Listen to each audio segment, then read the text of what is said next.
So Vito's back. Hello.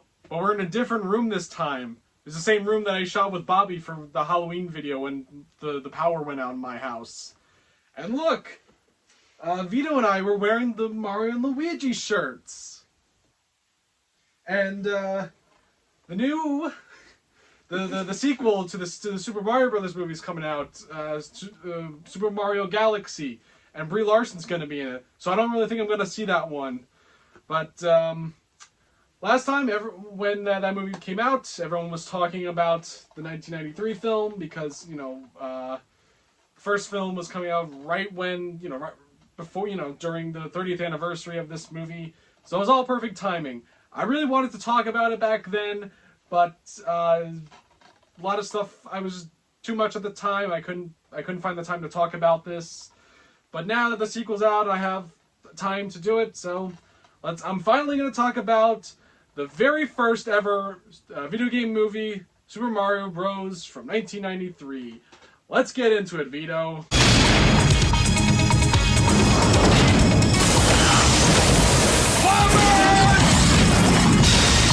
Alien species escaping.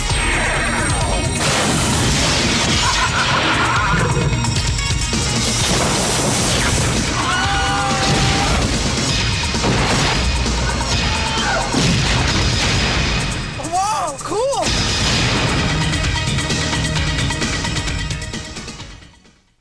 Alright, so Vito, before we just talk about the movie itself and all the production behind it, when was the first time you saw this movie, or just discovered that there was a live action feature film adaptation of the Mario games? It just came up randomly while I was flipping through channels as a kid. And that's how I found out about it, and I was just genuinely confused. Well, yeah, and you told me before, you were on the Hub. When you watched it, was it called the Hub? No, it was called Discovery Family. It just changed. Alright, so it just changed. Yeah, kind of, it's weird when I say it, but I did stop watching that channel when it was not called the Hub. But I remember that channel because it would play. It was a rerun channel, right? It had original programming. It had stuff like She's Out. That show got canceled because of something stupid. It ran Transformers Prime, which is how I got into Transformers. It also ran freaking My Little Pony Friendship is Magic, which led to the Brony craze. Wait, but were they reruns or they were actual original? Premieres. Okay. Actual full-on premieres of original episodes. All right. Well, that's where I remember I watched Goosebumps, and then yeah, that's how I watched Goosebumps too. Yeah, it was on there, and I remember they would play family films on there. Occasionally. Yeah, which this movie was. We'll get to later with that all of that, but no, I was watching this channel. I'm kind of surprised it was on there because I feel like I would have maybe seen it, or maybe they just bought the rights to it at the time you watched it, and I stopped watching it because I wasn't really watching it when it was Discovery Family. So my experience is that I heard about this film first. I'm guessing you didn't hear it from anyone beforehand. You were just on TV. And it was I saw on TV. No, it just happened to be on when I was just flipping through channels. Also, can you recollect what year it was? I don't remember exactly what year. It actually might have been post 2015, sometime during 2015, because I remember that's when the change happened. Probably around there, yeah. So yeah, I heard about it. I just remember the two people having a conversation about a Super Mario Brothers movie from the early 90s, and they were saying, all I heard is that it was really bad, or just weird, and Bowser looked like a guy, and so I'm just it's just one of those moments that just your brain blows up. You're like, I should take a step back a little bit, because when I was 5, 6, I liked Mario. I played some of the games. I played Mario Kart and Super Mario. I think I played the first. Was it Super Mario Land? It was Super Mario Land 3D. I remember playing Super Mario 3D Land for the 3D Land. DS. Yeah, I played that. At one of the Mario parties, and that was about it. I also liked watching the TV show. Did you like watching the TV show? Which one? There was 2 of them. Well, the first one, the Super. I mean, it was all under Dick. It's Deke. Dick. They were all under. It was all made by them. Yeah, but yeah, I did watch Mario Bros. Super Show when I was a kid, and I thought it was very good. Yeah, I liked it too. I was into that, but I think when I heard about this movie, I kind of grew out of Mario. I was like playing Skylanders at that point, so like, I think I outgrow Mario, and I never really like even today Mario kind of just like the games or the character. It kind of like turns me off a little bit because it's just it comes off a little babyish to me. That's just me. I haven't been like big into the games or just like the cartoons recently. But anyway, back to that era, which was also 2015 when I saw this. I heard about it. I'm like, what? This whole time there was a Mario movie, and I remember it was either that day or a few days later. I'm at home. I go on my computer. I type up Mario movie from the 90s. I watched the trailer, and I'm just like, I got the power trailer. Shoot him! Cover! Look out, Mario! Get him! Yes! No, stop! Gotcha! No, not again! Super Mario Brothers. This ain't no game. And I'm like, what is this? What is this movie? And also during that time, it was free on YouTube.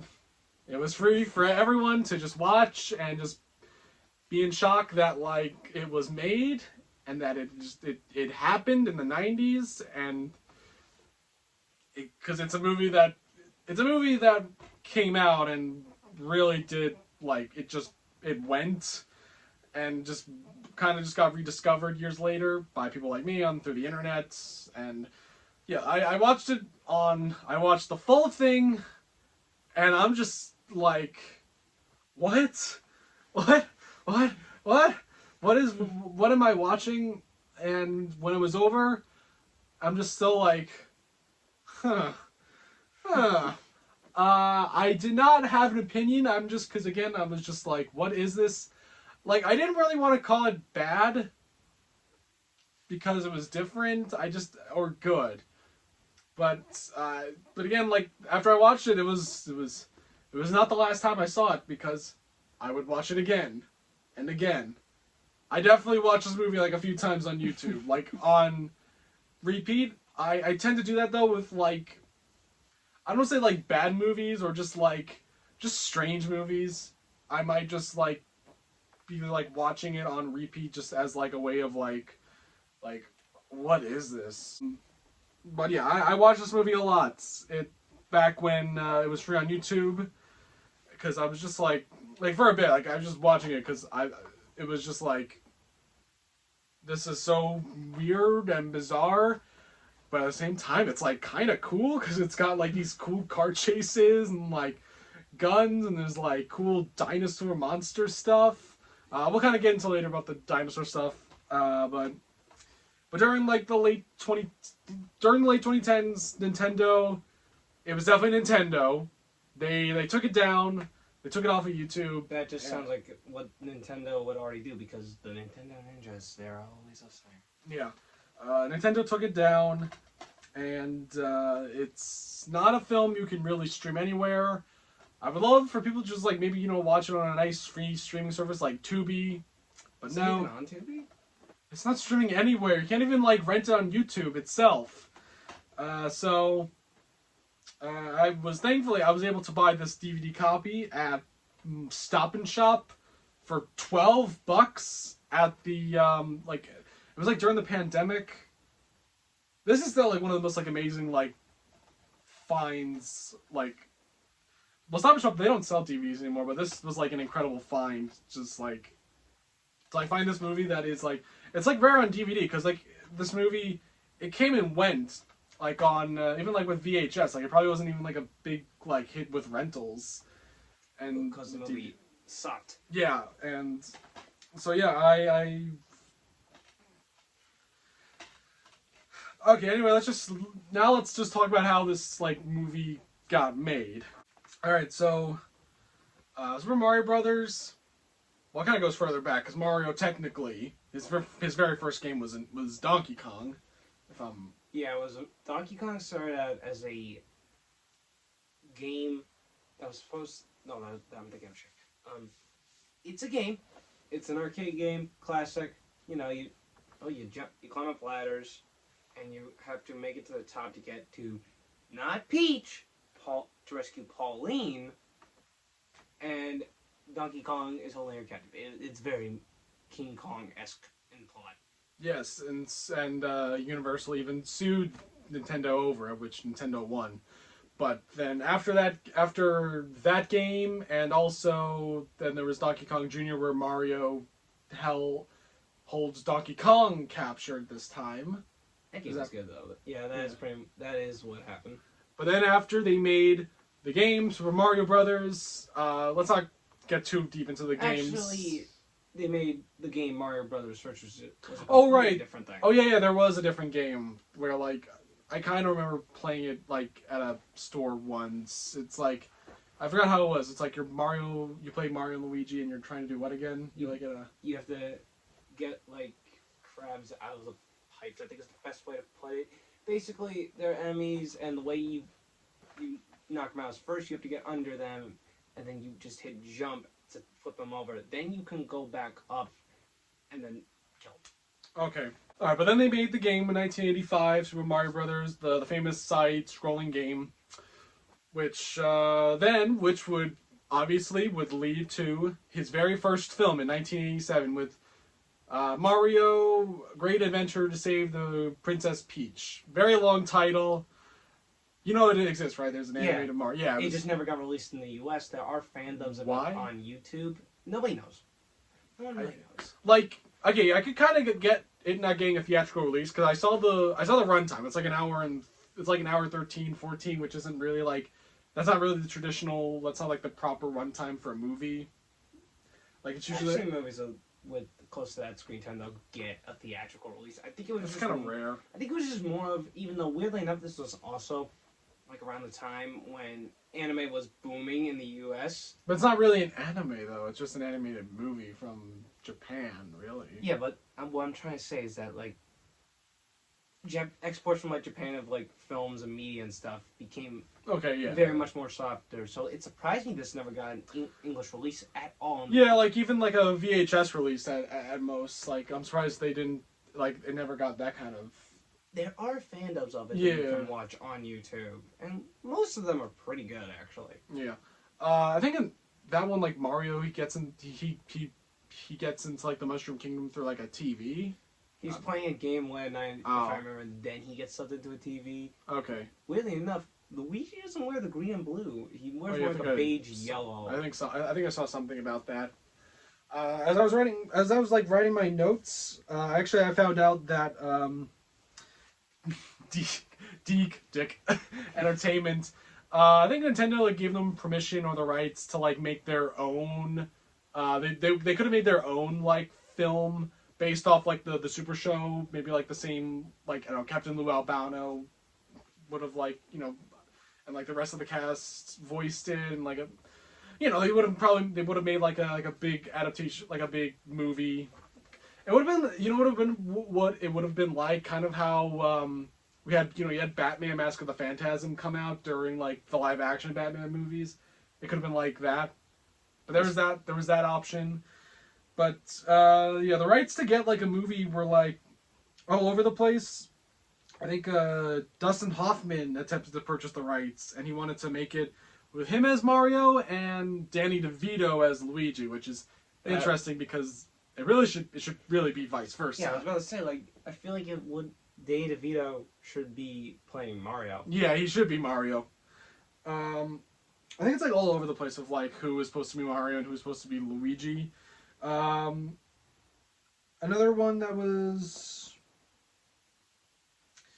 like another person that would have directed would have been Penny Marshall, who directed the film Big, which the star of that film, Tom Hanks, I think he was either supposed to be Mario or Luigi. He was considered to play Mario, but they got cold feet after the failure of Joe versus the Volcano. Yeah, a lot of that and like other movies of his that was bombing. what's funny is that like He got an Oscar earlier that year. yep, not well he won the Oscar. So I mean that would have been like an interesting trio. Danny DeVito as Mario and Tom Hanks as Luigi. That kind of would have. It would have been a little funny.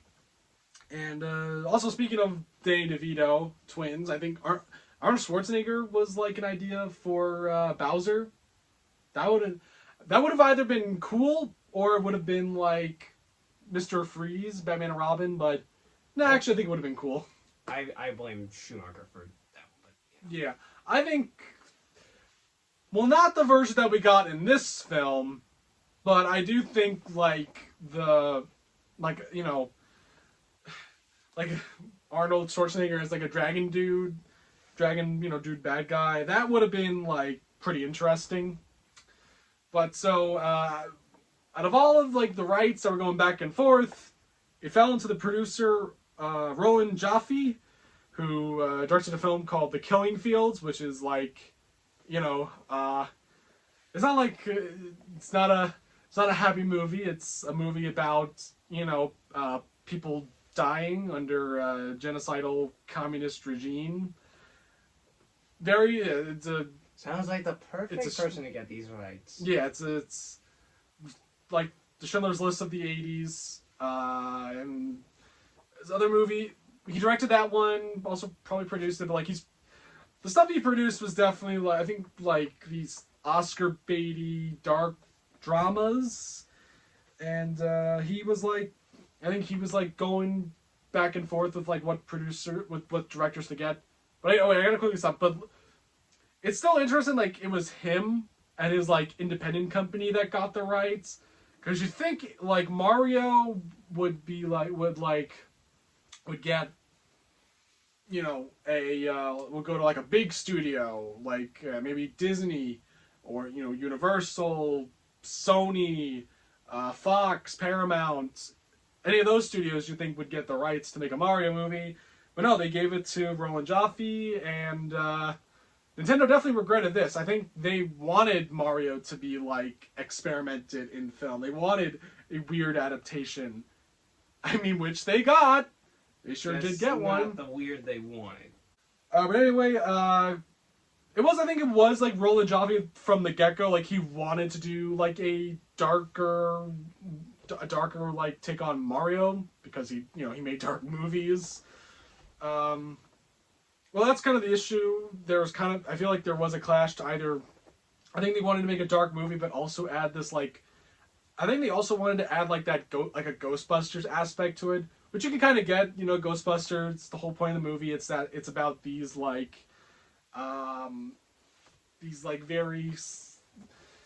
schlubby guys. They're not very heroic. The Bill Murray. A big example is just hitting on women.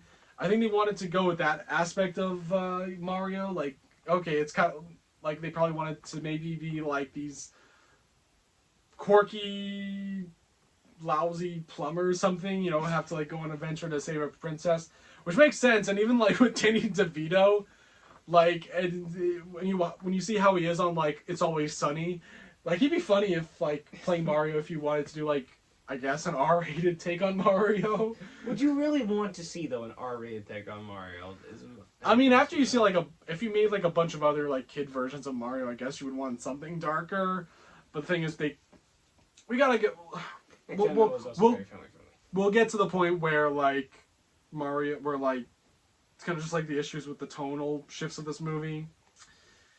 But yeah, they definitely wanted to make like a dark Mario movie, and he found the right people that were like kind of seeing eye to eye on what they wanted. The film's concept was enhanced by the joyful and unpredictable imaginations of directors Rocky Morton and Annabelle Jankel, creators of the electronic sensation Max Headroom. And the first question that came up in our minds was, where did it all come from and why did it happen?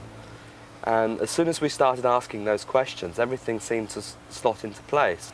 People say they were married, but I looked up, they didn't get married until like 6 years after the movie. They were just like boyfriend and girlfriend throughout like the 80s and such. But they're very famous for the creation that is Max Headroom, the TV series. I still don't really. Max Headroom, I guess, was a TV series, but it was like other stuff. Like he was a host. He was at one point a host of a show.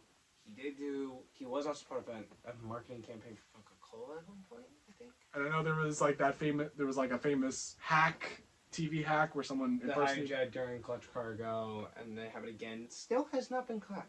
Yeah, it was like an episode of like Doctor Who, I think it was. It was also one of the hijackings did happen during an episode of Doctor Who. I believe they were showing an episode from the Tom Baker era of Doctor Who. I don't watch Doctor Who. I just know that there was a famous Max Headroom hacking.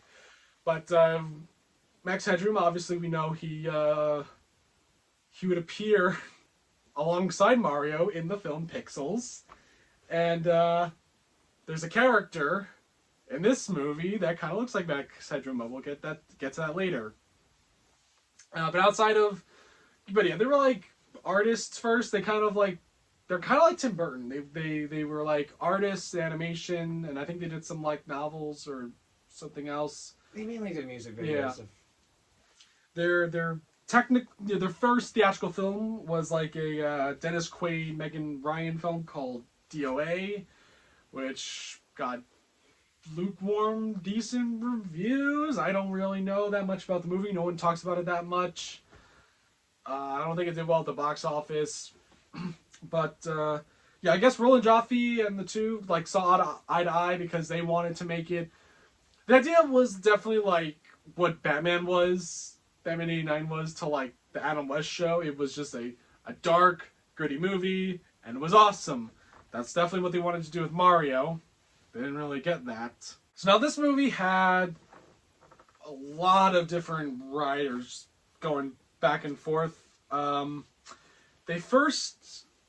kind of makes sense why you would have this. You would want to maybe hire this writer. They got the guy who wrote Rain Man. I've never seen Rain Man. Have you? Rain Man? Yeah, Rain Man. Yeah, I just watched that actually recently. Good movie. It was pretty good. That's that was a brother. That's a movie about like brothers going on an adventure together. So I mean, it makes sense.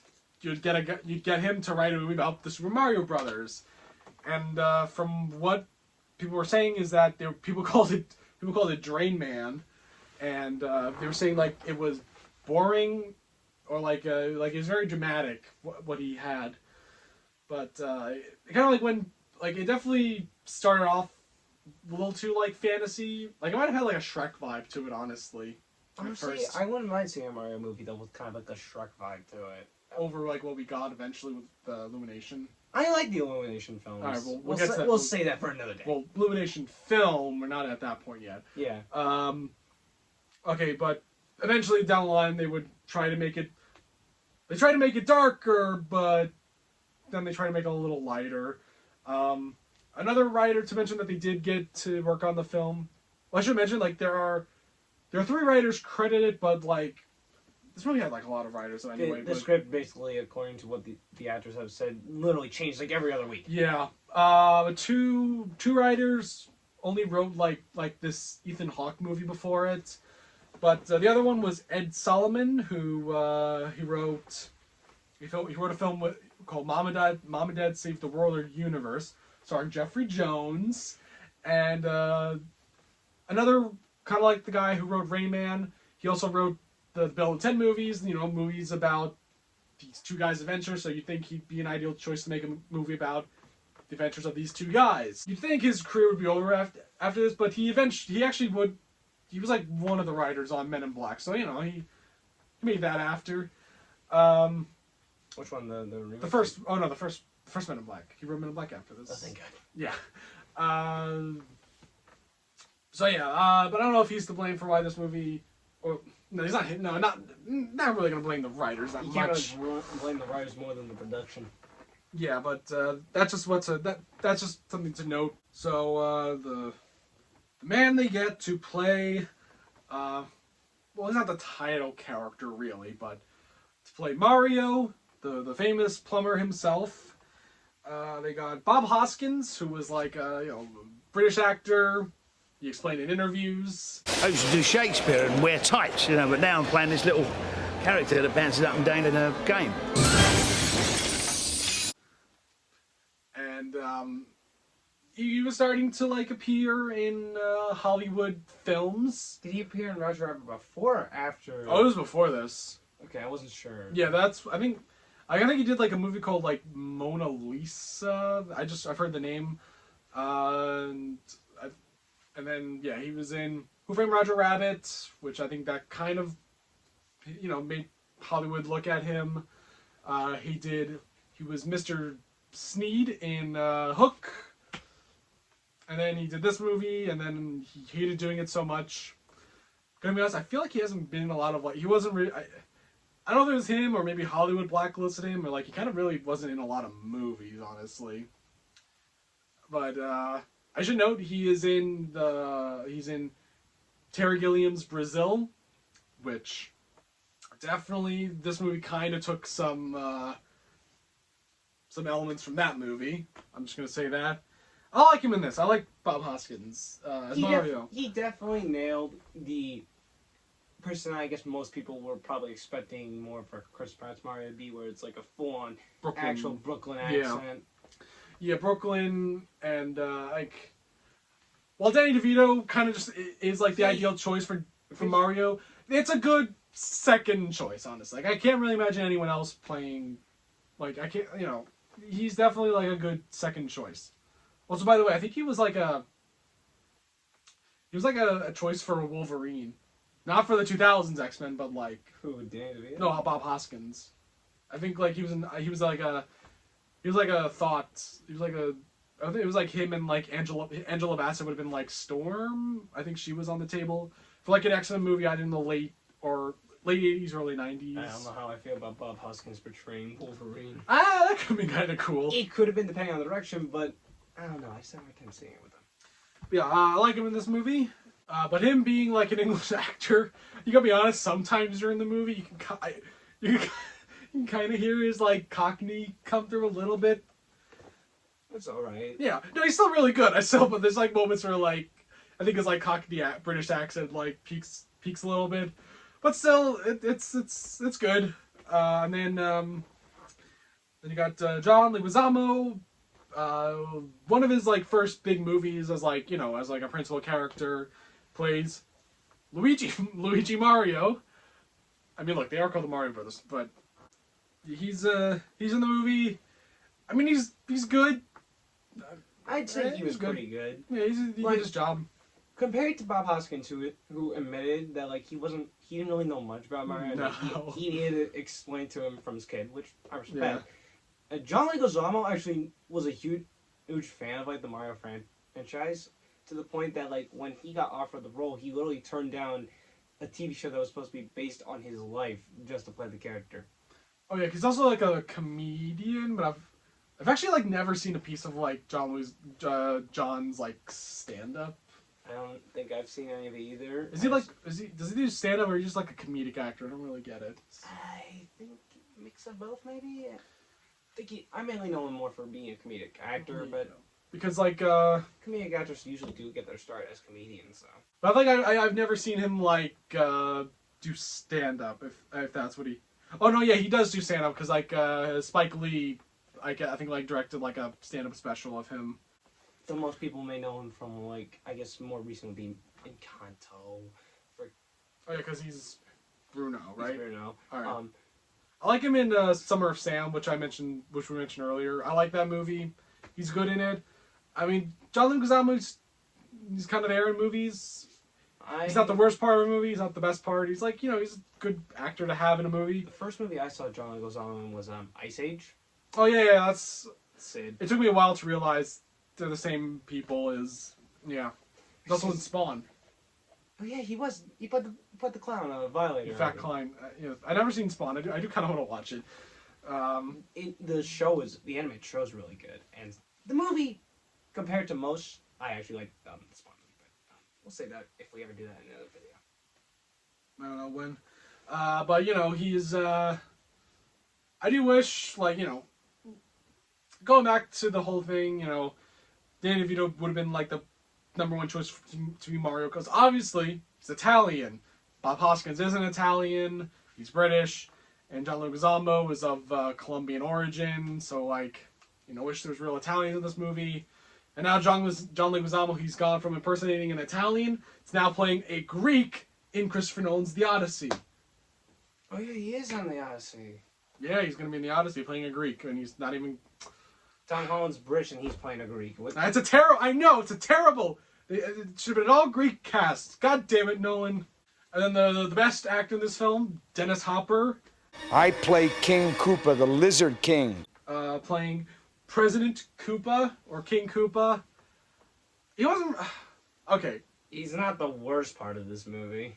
Oh, he's... I'd like the Koopa special. Pterodactyl tail on that? Yes, dino, lizard, hold a mammal, no worms, and spicy. It was definitely Blue Velvet, where like Hollywood decided to start casting him in like villain roles because he's really good at playing a villain. Like I think for like he did like this movie in 1983, and then in like 1984 he was the villain in Speed, which he's even better in that movie. Speed is awesome. And then the year after the year after that, he was in Waterworld. He's the bad guy in that, which I actually haven't seen, and I know it's just people call it one of the biggest disasters ever. But no, he's great in this. But okay, people get mad that he's not called Bowser, but like, I don't think Bowser was that. Were they using that term yet? Yeah, mix of both. I'm pretty sure, but like he was definitely called more like. He was called King Koopa, I think, in the Japanese version, and then they called him... No, I know, I'm thinking of what the Eggman Robotnik thing. Probably something similar. I know they used King Koopa in the TV show. In the TV show. Yeah, which is why I wasn't so confused when I was watching the movie. I was like, oh, they're calling him Koopa. Oh, they're calling him off of the show, which is making me also think like the movie was taking inspiration from the show a little bit, which it definitely wasn't. But also, the Dr. Robotnik thing in Egghead or Eggman, I forgot. Eggman Robotnik. Okay, yeah, I remember because I always heard that his name was Eggman, but then when I watched the Sonic TV show, that's when they called him Robotnik on the TV show. I forget the exact thing, and this really, I'm much of a Sonic fan. I think he was called Eggman originally in the Japanese version. For some reason, when Sonic came to the US, they decided we'll call him Robotnik, and that's what led the whole thing. They now call him Eggman, and they kind of use both interchangeably. Like in the movies, which I haven't seen, but he's the... In the movies, his real name is Dr. Ivo Robotnik, and Eggman's just a nickname that Sonic calls him. Okay, alright. Now let's stop talking about something that's not Mario, or even Sega. Get this... Oh, no, or even Nintendo. Get this... Let's stop talking about this. Let's get back to Mario. But yeah, Dennis Hopper rocks in this movie. Then Samantha Mathis, a very beautiful woman. She's not. I feel like she's not that popular, but she's been in a lot of interesting movies. Like she was in the year after this, she played the grown up Amy, who goes from being Kirsten Dunst to then her in the Little Women film, and she's in American Psycho. I've actually never seen American Psycho. Really? Because I know too many people that are way too into it, so I'm a little turned off by it. But I know she's in the movie. I know she's also in that Ryan Reynolds movie called Buried. And then lastly, she's in the Ricky Gervais episode of Curb Your Enthusiasm. Larry David dates her for an episode, which is great. Alright, so yeah, this was kind of weird. So it's Princess Daisy is the girl they're trying to rescue, even though she's blonde and wears a pink dress at the end. Cause I still want to know why she's called. They just went with Daisy instead of Peach, considering. I mean, Peach. Okay, let's be honest. There's no one named Peach. No one's named Peach. Okay, but no one's also named Toadstool. But okay, no, I want to rewind it back. Because again, the whole thing with her character is that she's originally from that universe. I mean, she was born in our world, but she was technically from that universe. Her egg, at least. So, like, it would make sense if she was from that world and she lived there. It makes sense if her name was, like, Peach or Toadstool. But, I don't know. I don't even... No one's called Peach. Also, I found out this, like, weird nitpick with the film that's not really explained. Okay, so... Well, one, I guess the nuns never told her that... I guess the nuns never told her that she came out of an egg, which makes sense. But she's called Daisy, but like, was it from the? It was definitely the nuns didn't call her that because Koopa is calling her Princess Daisy and such. So like. That's like a weird nitpick, but like there was definitely a lot of continuity issues with the film where it just got to a point where they didn't care.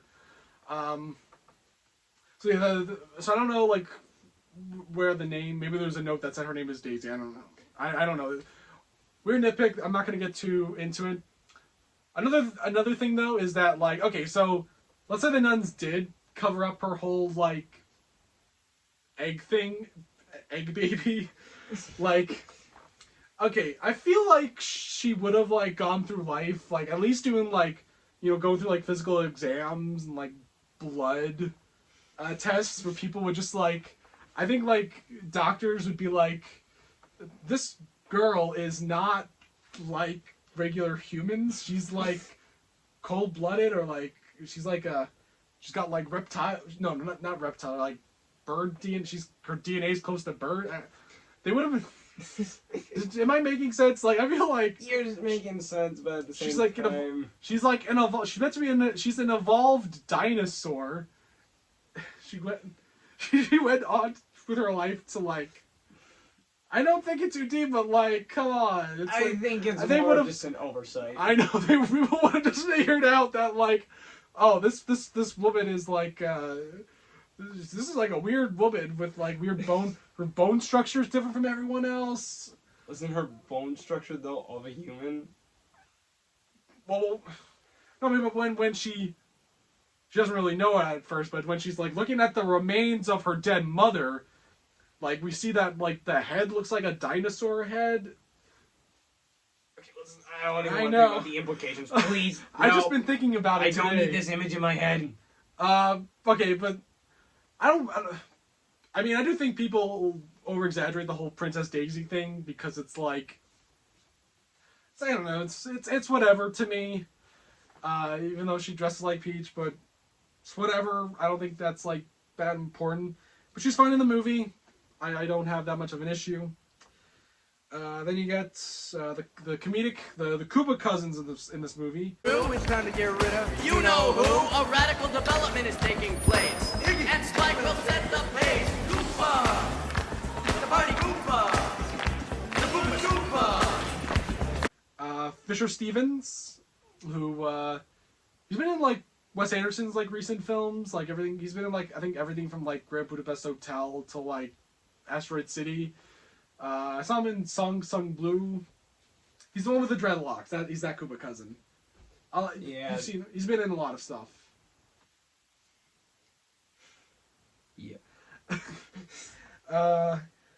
So Iggy is in this universe. Iggy is Koopa's cousin, but in the games, Iggy is his son. No, in the games, the Koopa kids are not Bowser's children. Oh. It's not exactly known the relation of the Koopa kids to Bowser. They're really not his kids? They're not his kids. Well, at least, but like in the TV show. Biologically, they're not his kids. In the TV show, they're... It's a misconception. I know, I thought this when I was a kid. The closest explanation that's like usually the most accepted is that they're like cousins or something. No. But Iggy is the only one that is of the Koopa kids in this movie that is actually from the game. Well, in the movie, but they just took his name and made it a different character. But before we continue on, besides having Brie Larson in the film, they couldn't put the... I kind of wanted the Koopa kids in the Mario sequel.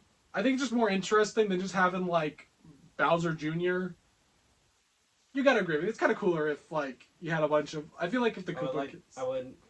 I would prefer if, like, maybe Bowser Jr. was still in the movie, but also like he maybe Is leading the Koopa kids. like he's helped because like sometimes Bowser Jr. is grouped with the Koopa kids, despite Bowser Jr. being Bowser's only biological child. Yeah. I want to. I kind again. I would have liked. I wish the sequel had the Koopa kids, but Who knows? Maybe it will. yeah. But then it would be like at the end. Then Richard Edson plays Spike, and Spike is just is just a reference to like a random Koopa who has spikes. Is that? Am I right?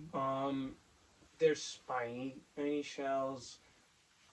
I don't think there's like one that's ever specifically stated called Spike.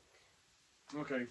Oh wait, no, I remember now. Spike is not a Koopa, but he can somehow get spiky. I'm trying to phrase this very carefully. he can take spiky orbs out of spears. He can take spiky balls out of his mouth, and then he can roll them at Mario. Okay. Oh yeah, I think I remember that character maybe from 3D Land. But Richard Edson, I mainly know him from Do the Right Thing as like John Turturro's brother. Good in that movie. Well, then this character was completely made up for the film. Fiona Shaw, who is Aunt Petunia from the Harry Potter films. She plays the character of Lena. Princess? I need the rock. Not really from the games at all. That is not from the games at all. I don't know what she's evolved from. We don't really know what any of them are evolved from, except for Koopa, obviously. But I mean, I kind of like her in the movie. She's. Oh wait, also, in Pixels, yeah, you have got Max Headroom is in the film, Mario's in the film, and she's also in the movie as the British Prime Minister. From Land's End to John O'Groats! What the hell are you saying? I don't know! Forgot that she's the Prime Minister. Wait, is she British though? Like, yeah, she's a British actress. She was in the Harry Potter films. I didn't realize she was. I think she was also in that. Oh yeah, she recently was in If, the John Krasinski movie. Remember If? Yeah, wasn't it the one with The Imaginary Friends? Yeah, she's Levi in there. Zachary Levi. No, you're thinking of Purple Crayon. yeah, you're thinking different imaginary movie. She was in that. I didn't see that. And she was also in. I think she was also in the Saoirse Ronan Kate Winslet lesbian movie. I forgot the name of it, but she was in the Saoirse Ronan Kate Winslet lesbian movie. I legitimately don't know what movie you're talking about. The only reason why you don't know what I'm talking about because it was a 2020 movie.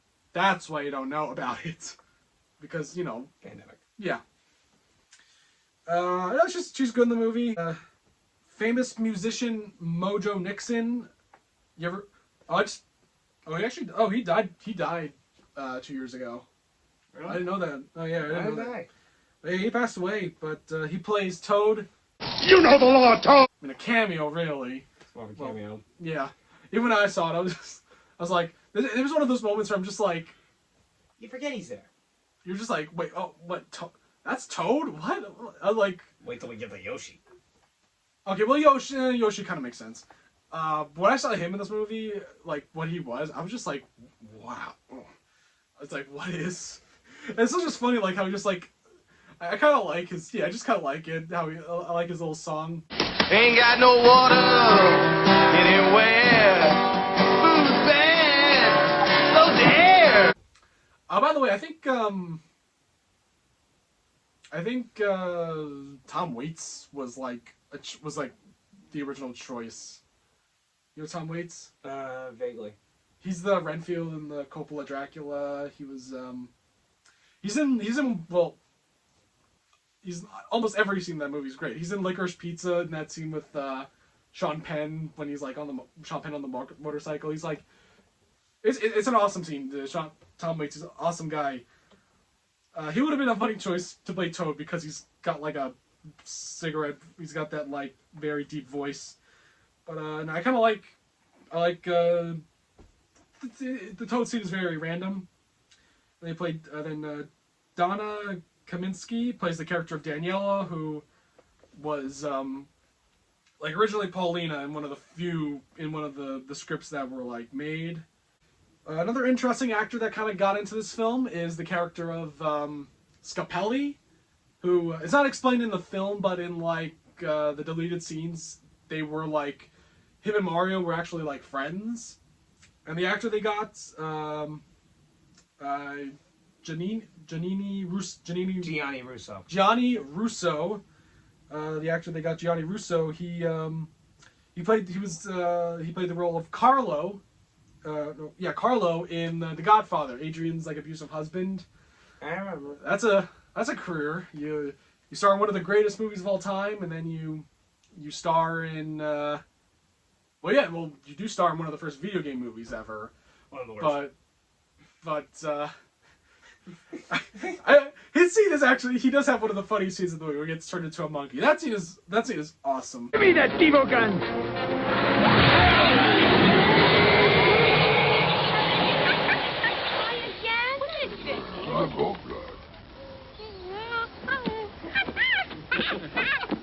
Monkey! Big Bertha, the character of Big Bertha. That's also a character in the games. It's just a giant version of this fish enemy called the Cheep Cheep. They say that she's the bouncer of the Boom Boom Club, but she doesn't really do any bouncing because she's on the dance floor. Open the door. Well, it's just weird. They say she's a bouncer, but she doesn't do any bounce.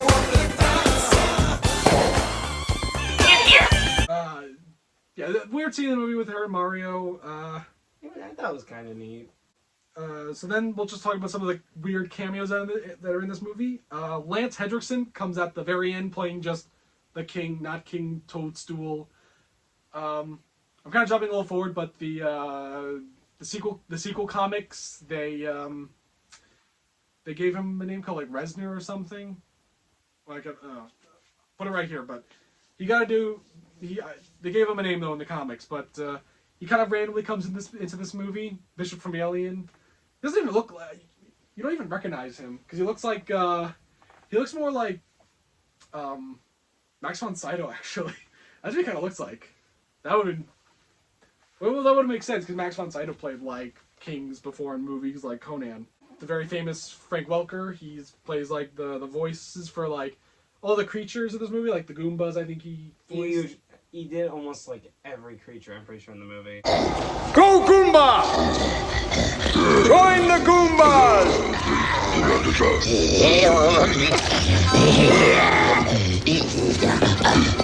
And last one to mention is Dan Castellaneta is narrator for the 8-bit animated prologue with the dinosaurs.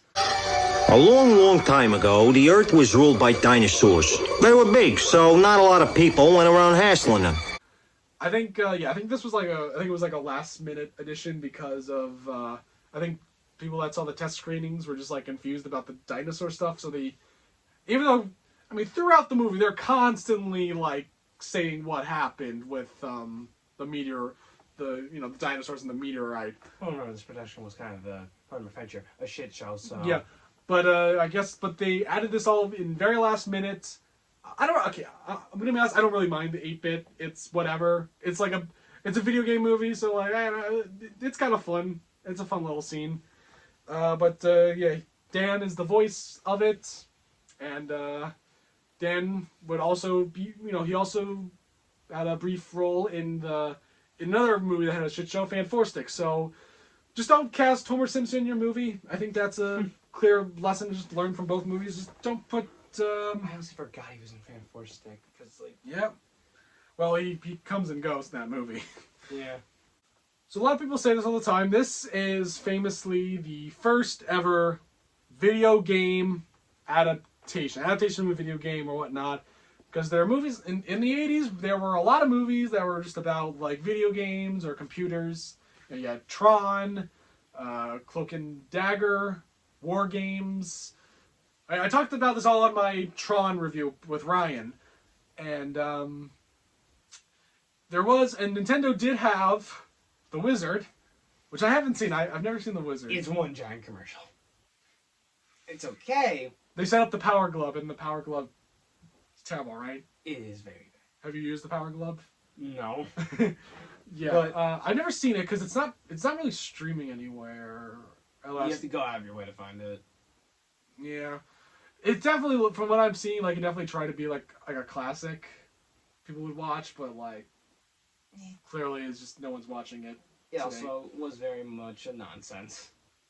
Yeah, but yeah, because it was a big commercial because the movie ends with the tease for Super Mario 3. That I'm pretty sure I have more of convenience, but this was mainly just because of the. I'd argue it was more of a promotion for Nintendo's at the time thing they would do called the Nintendo World Championships.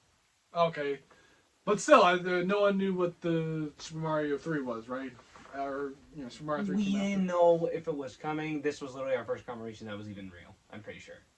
Okay, because wait. Also, before I continue, Super Mario World, which this movie is kind of based on, that came after the 3. Okay, because I know that's where the dinosaur stuff came in, right? That's where Yoshi got introduced. Okay.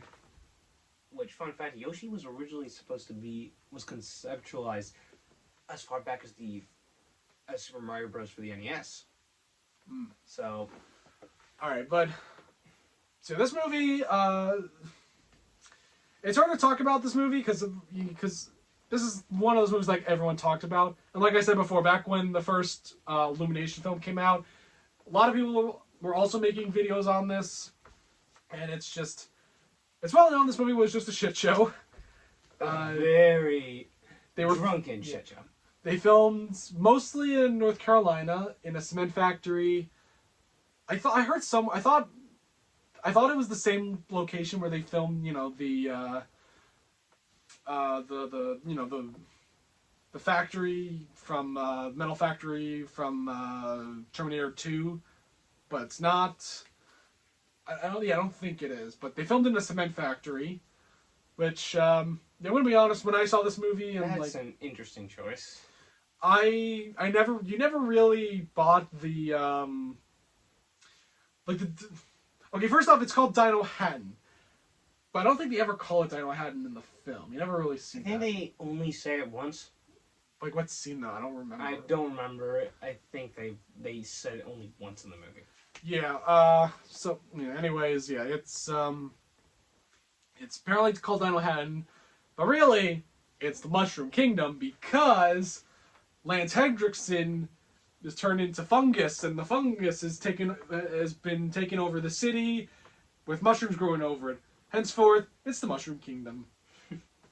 It is. It's the Mushroom Kingdom and everything but name. Yeah.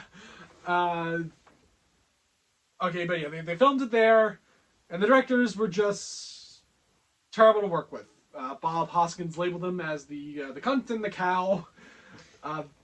Yeah, no one liked working with these guys at all. And I think no one hated them more than Dennis Hopper. And Dennis Hopper worked on Apocalypse Now, which was like an even more disastrous like film to work on. But like Coppola is probably, well, I know some stuff has come out with the whole Megalopolis thing, but I don't think Coppola is as much of an asshole as Rocky and Annabelle. Because Dennis Hopper would like be apparently yelled at them for like 3 hours straight on set. Okay, I did not hear about that. No, I heard he was like yell. I think he. In my research, I didn't find anything about that. Well, yeah, he hated. You should tell me where you found it. It was Mr. Sundays. I'll look at that. I think he hated them. I think he hated them more than everyone else, or maybe that extra that Rocky poured coffee on. That story is kind of debated on what the exact events like. The one thing people agree on is that it did happen. It's just that there's two different accounts of what happened. I mean, so that's pretty bad that he poured coffee. It's just. Also, like, dude, that's for the makeup people to do, not you. I know he's the director. Why do the makeup people pour coffee down someone? No, not to do the pouring of the coffee. Like, Rocky should have communicated to like the makeup people and say, "Hey, can you make this guy look worse? make him look dirtier, you know." But yeah. But one thing, the big thing, about the movie is that it was so bad. The production was so bad that people were drinking a lot. A lot of the cast got drunk, and A noble example is you know the scene where like they're driving down. Yeah, that's the big, Yeah. that's the one scene where like Huskin's arm got injured, and he wore a cast over it for the rest of production. I don't really know. Do you ever notice the glove? I know there's like that. I never noticed. Yeah, I still, even when I watch it, I forget. I'll give it kudos. I didn't notice the cast until I was watching a video about it, and then. Yeah, I always forget. No, I always forget that he broke his arm. I think he said he nearly drowned. I forgot what that was. I don't remember if he said if he ever nearly drowned, but I know he did break his arm. Yeah, but like that one scene, you could just look at when he's like, when Luigi's driving there, he's like, you can tell that like, Leguizamo was like drinking. He was drinking. He's a little tipsy in that scene. He's drunk driving. But that's just famous. Everyone hated the production, and of course they went right to the bottle.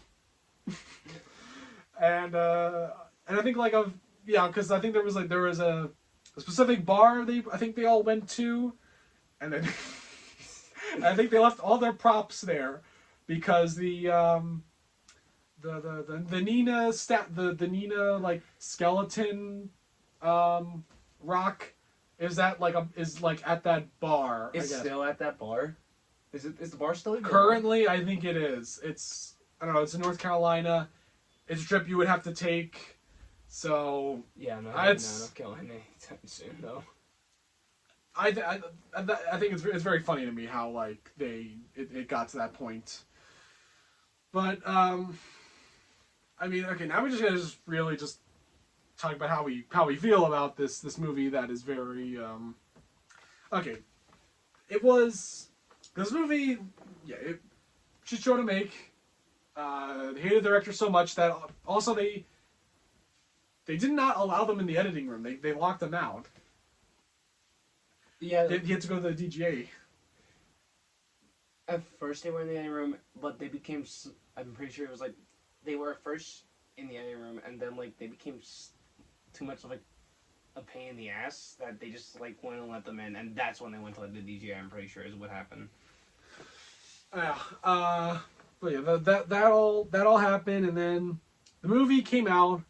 I find it kind of weird the box office wise because like this movie apparently was like a very anticipated movie. Like it was a Super Mario Brothers. It was getting a big film adaptation. Well, I don't know how that big. I'll explain to you how big Mario was. I'm pretty sure at this point in time, Mario was more recognizable than Mickey Mouse, according to like a lot of surveys that were done. Yeah. Like he's Mr. Video Game himself. He was on top. He was on top of the world. He's still. Even still, kind of But the thing about Mario though is that about this movie though is like, it wasn't again like I don't think it really was that big of like a blockbuster in terms of budget. Not really like I guess like cultural wise. I think it had like a very not like a big budget. It had a decent budget, I think. Yeah. Well, I think the ending it was supposed to end with Mario and Koopa fighting on the Brooklyn Bridge. We ended up getting the scene that we got with Scapelli. I mean, which is great. I kind of like what we got. I mean, actually, when you think about it, the ending with like him and Koopa, like, in like on the streets of Dino Hatton, it kind of feels like part of how it was supposed to play out on the Brooklyn Bridge. But anyway, there's a big build up to it. It was the first time video game movie and Mario movie for America and whatnot, and it still baffles me though that it didn't have like a good opening at all, which is weird, because you'd think like it would do very well at first, but then like the word of mouth would spread fast and it would just like have like a huge second week drop. But no, this did bad off the get go. Like it did not make its money back. It was bad. Yeah, because it came out the same day as like a Sylvester Stallone film called Cliffhanger, which actually cost more than Super Mario Brothers, but it made a ton of money, way more than Mario made. And Cliffhanger is like I thought it was pretty good. You've seen Cliffhanger? Yeah, I thought it was pretty good. All right. Well, no matter if you like it or not, Mario is way more talked about and remembered than Cliffhanger is. I feel. It is. But yeah, it bombed horribly. Like I said before, it just came out. It went because it probably wasn't. Yeah, it wasn't big on VHS, and even when it came to DVD at first, I don't think anyone was really buying this. Actually, I want to quickly. When did this DVD get released? Yeah, I don't know. But yeah, it was a critical and financial flop. But yet the Washington Post calls it it's a blast. And mind you, this is the same newspaper that was behind the Pentagon Papers and the whole like Nixon Watergate investigation. So like, I guess kudos to them. They liked the movie back then. I think there were some writers that kind of appreciated the film's style, which is kind of where we get to now. Because when I viewed the movie, I think when I viewed it on YouTube, like that's when the movie was like starting to get more recognition, or like people were discovering it and hating on it. But then over time, people were kind of like warming up to the film as kind of like this fun, weird, oddball, cult science fiction adventure movie. Which is how I embrace it. I don't know about you though. I treat it like it's bad. It's a bad movie. It's a popcorn movie. Yes, popcorn it is very much a popcorn movie. My issue with the film though is that it is totally, you can tell it's all over the place because they say it's meant to be this. It's like this is a dark movie. This is serious. We're taking the Batman route. It's gonna be dark and cool, but yet like it's not very dark. It's aesthetic wise, kinda, but like you have all these like goofy moments that just feels like out of a comedy. Because I think like there was definitely that aspect. I think they also, again, like I said before, I think they wanted to also have like a Ghostbuster aspect.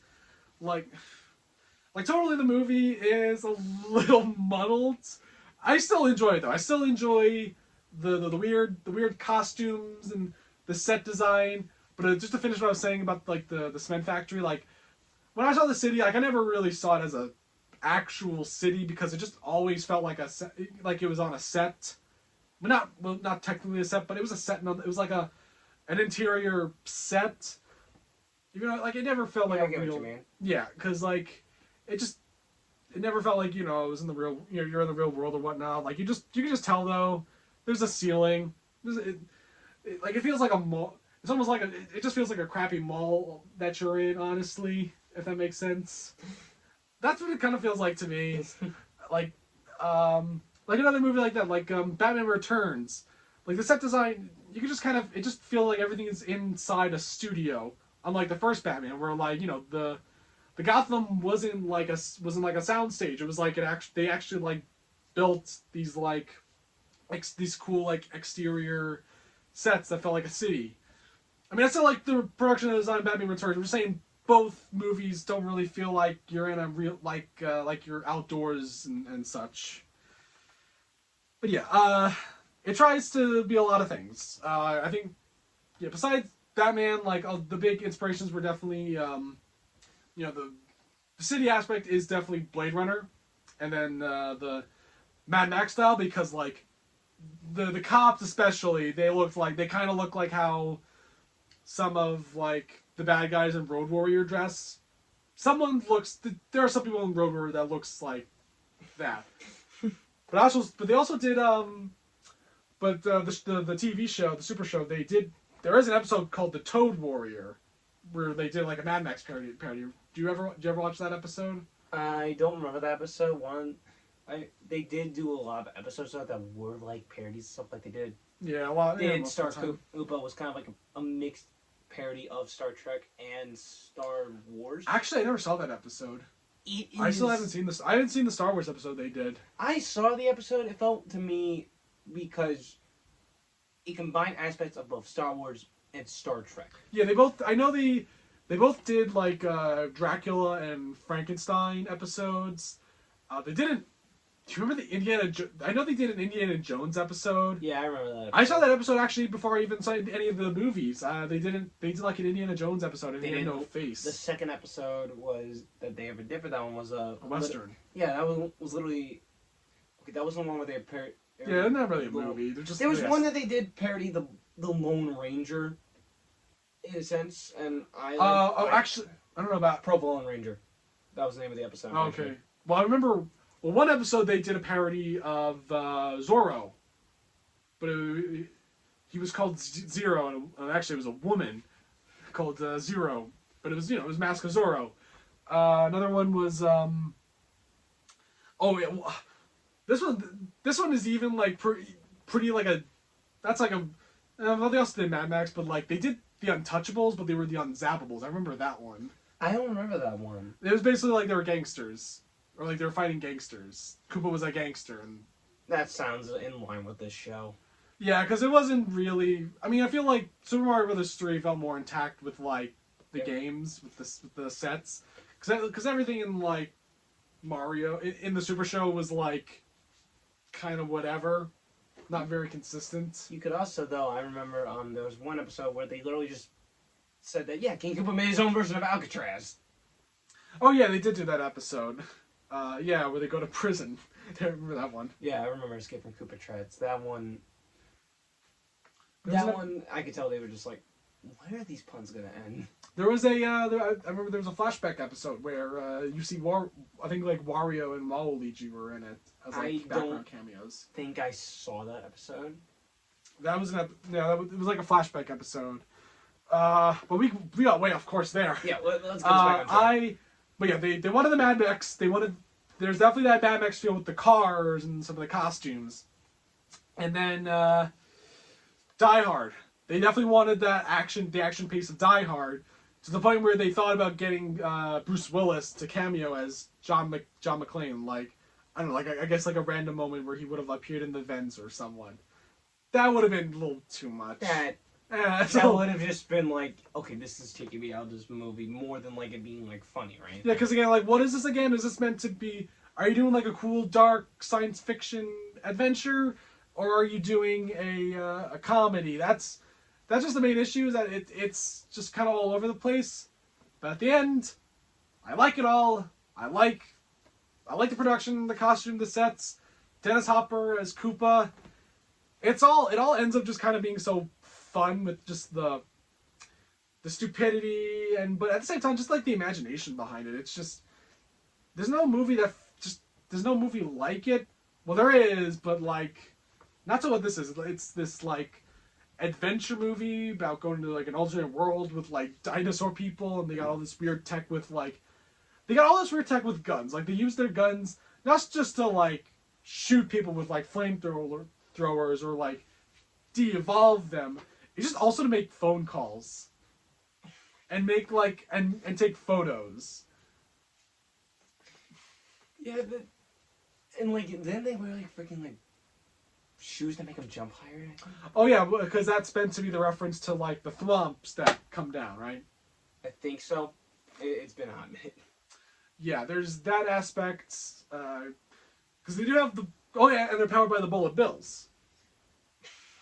And and there's a Ba-Bomb, of course. Of course, what Mario movie would be complete without the Ba-Bombs? Yeah, because that's famously the only thing that they get right. But no, I think they get Yoshi right. They make him look.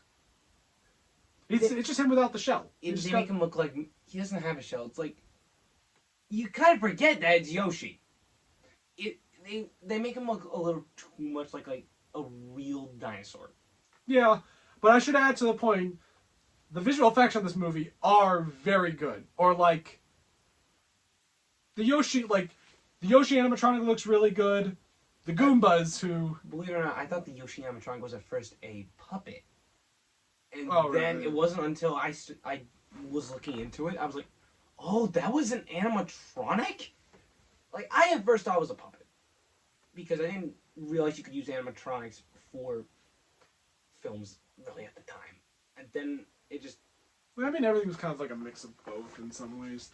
But no, Yoshi looks amazing. That, like, and also, like, some of the CGI effects are, like, pretty impressive.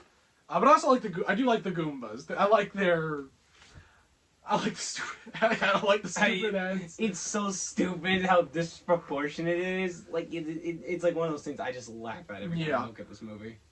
Because we've been kind of avoiding it. This did come out 2 weeks before Jurassic Park, which way bigger. Not even just like a big success. It's like one of the highest grossing movies of the 90s. It's up there with like... Isn't it like one...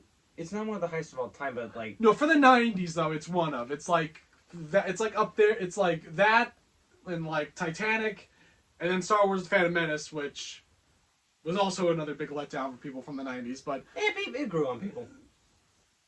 Well, unlike Mario, not really growing on me. But yeah, the effects are pretty good. I think Jurassic Park deserved to win. It should have won.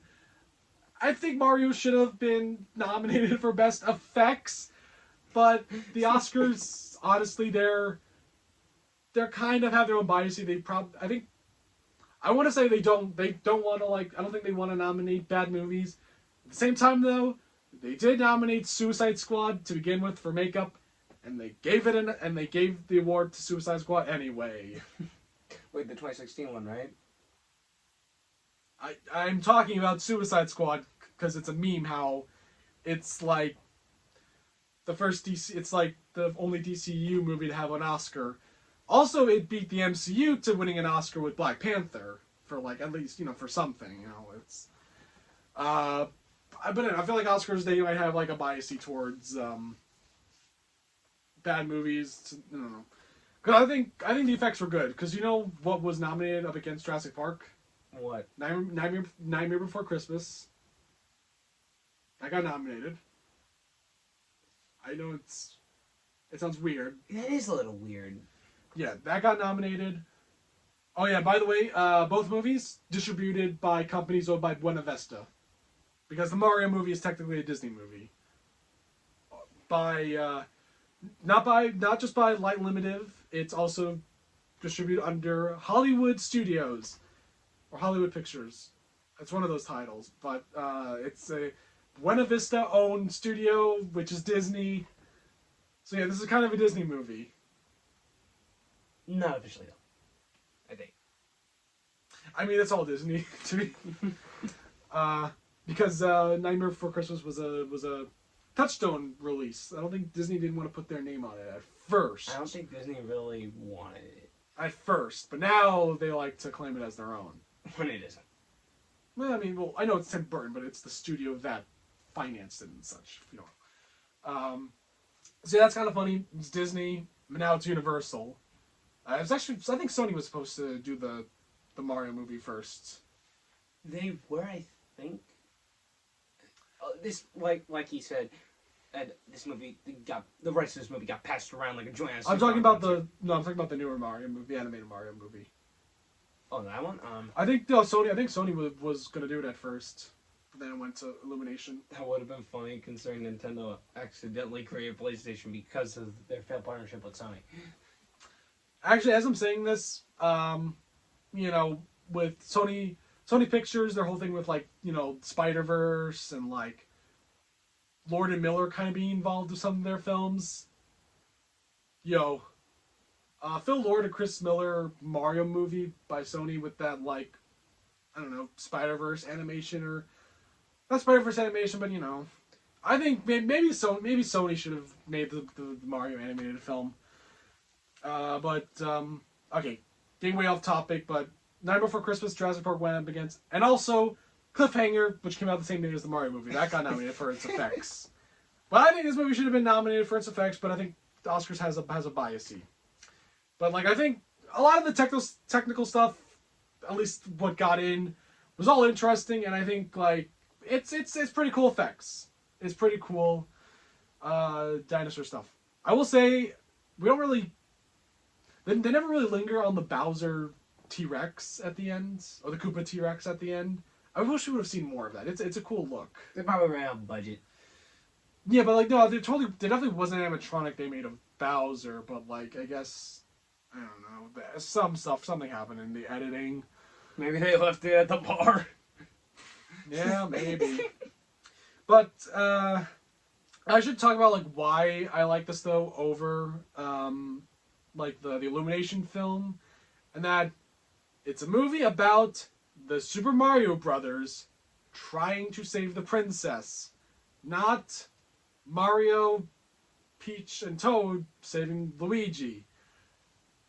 That's what I want. To me, a Mario Brother movie should be about the Super Mario Brothers saving the princess, and that's what this movie is. Because I do, even though there's not a lot of like real character growth or like, I do like just seeing Bob Hoskins and John Leguizamo as brothers. Well, there is a weird thing they do explain. Cause Mario here brought me up. He's been my mother my whole life. Hey.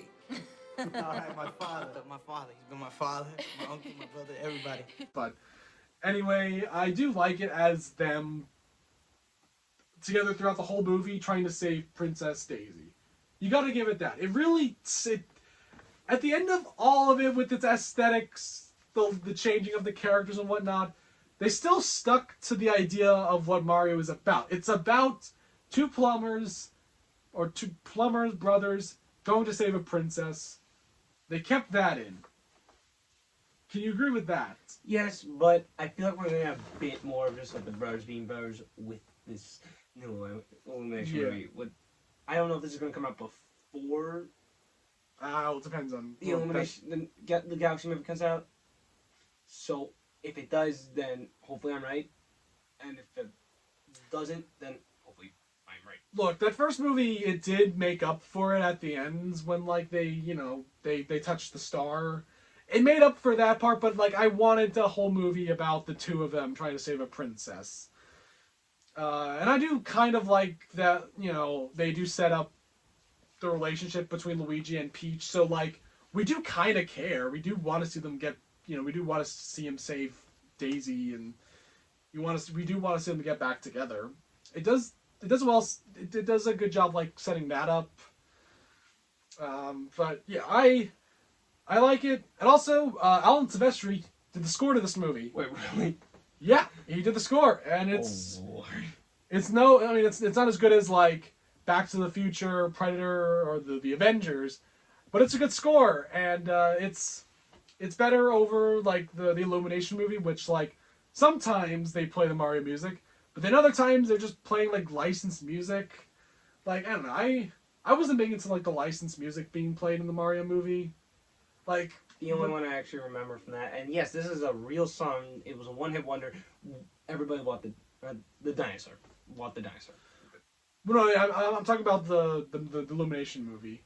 I was not big into the licensed music being used in that. Like especially when they go to the Donkey Kong worlds and then they're playing Take On Me. Like, okay, come on, guys. Isn't there like a famous theme for Donkey Kong? There's a DK rap, and they do kind of do it, if I remember. It just came to my head, like, I'm trying to remember, because I haven't seen this since the theater. Do they play, like, the da na na na na when they, like, they should have played that when they introduced Donkey Kong, that theme. I think they played a riff of it. I don't remember. I don't remember either, but, like, that's the movie. That's, like, a great, that's... on Blu-ray. I can look. I wish that's how they like introduced the character of Donkey Kong, was with that song, that theme. But yeah, I know I like the theme from this Mario movie, even though people probably were like, "Oh, it's not the theme from the show from the game because they play the famous theme at the beginning."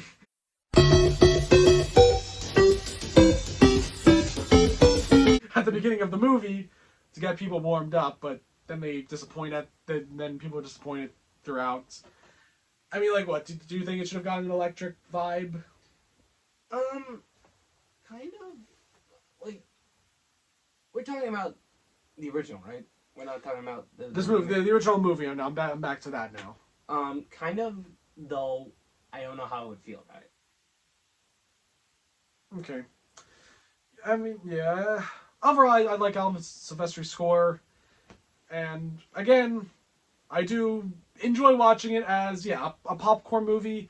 But unlike you, I don't really want to write it off as bad. Maybe it's not good or perfect, but like it's fun. I think it's like a fun movie, and I think maybe like tonal wise has issues, but like I think the characters are fine, and like the story for the most part is all right.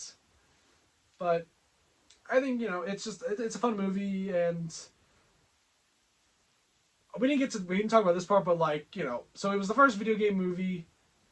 It wasn't really the greatest start to it, I guess, because yeah. But like, it didn't end the genre at all, because it just set it off to a very rough, low bar. It was a start. It set a low bar, but like the next year, I think you had both. You had both the Street Fighter movie. That was bad. Double Dragon. You had Mortal Kombat the following year. That one was good. You had Wing Commander, Final Fantasy: The Spirits Within, Resident Evil, and then we don't talk about that. And then a slew of UA Bowl movies that are way worse than the Mario movie. I have not seen the UA Bowl movies, but I know they're worse. And like, I know people are saying they're getting better. They are getting better slightly. Here's the thing, though, with video game movies. It's video game movies. They're either really bad, or just mediocre, or just like a fun bad where you like it because it's bad. It's just a popcorn movie. There's no like actual great video game movie. There's a great video game series, from what I gather. Like, I think from what I can tell, the Last of Us season 1 is like, it's good. The second season, yeah, it but did well. But like, I think Last of Us season 1, from what I'm hearing, is like the best video game adaptation of all time. And then you got like Fallout. Did Fallout season 2 come out? Yeah, it did. Okay, did people like that one? Yeah, people liked it. Okay, so like, video games seem to be doing well on TV, which honestly kind of makes more sense, because like, video games are kind of episodic like TV shows in a way. But like, we don't, like, Dark Knight is considered the best of superhero movies. We don't really have that with video games. We don't have a video game movie that can be like put up there with like, Godfather and Shawshank as like greatest film ever, if that makes sense. We haven't really We'll probably get one eventually. Yeah, because I think what it is that like back then, even if the directors had their vision, they just weren't that big fans of Mario at the end. A lot of directors, when most of these adaptations came out, they didn't play the games. Yeah. But now with like this new age of directors, we have more directors. Yeah, because these are directors that actually played the game, and so like they definitely have more like passion to like get it right. Yeah, and I hate to steer this like more towards the Sonic movie, because I know this is a Mario movie. Oh yeah, the Sonic. The director of those, he got his start literally animating a cutscene for one of the games, and now he's directing these movies. And you know what? It's perfect. I forgot to mention that part. Like, people do like the Sonic movies, so I mean, like. Yeah, they're and this is coming from me, who's also a Sonic fan. But why don't we save that for like another review? Well, I've never seen the Sonic movies. Well, then we better get on that. There's no like, I know there's like a Sonic movie from the 90s. There was the OVA that was honestly, that one was pretty good. I liked it. There's no like, I don't know. It's not like there was no like live action Sonic movie in the 90s that was bad or whatnot to like talk about. But just a lot of failed concepts. Yeah. Overall, the Super Mario Bros. Movie should not be written off as the worst superhero movie. It should not be written off as the worst video game movie because it was the first one. It's not really fair because it was the first time it was ever done, and Suddenly people seem to forget that Mortal Kombat Annihilation exists. All right, yeah. There's that, and then it's just you just look at it as this corny science fiction film from the 90s, which I love a lot of, and you'll have fun. Am I right? I have fun, but also I treat this, like I said, more as a popcorn movie. Yeah. It's just one of those movies that's just fun to laugh at because... Oh, yeah, because there's a lot of funny moments. It is unintentionally funny moments. Yeah. And, yeah, that's it. Maybe I'll see the new one. Most likely not. So... And whenever a new Mario movie comes out, I'll just watch this one again. I like it. It's fun. I don't care. All right. Bye, guys. Catch you later. Maybe we'll talk about other video game movies in the future. Like, maybe we'll talk about Mortal Kombat. Maybe we'll talk about Street Fighter. I don't know. I'm not telling you guys if we're gonna do it or not. So, really gonna leave it at that. Goodbye. Don't tell him no more. You want to find out more, you come see the movie. That's right. Yeah. Come see us.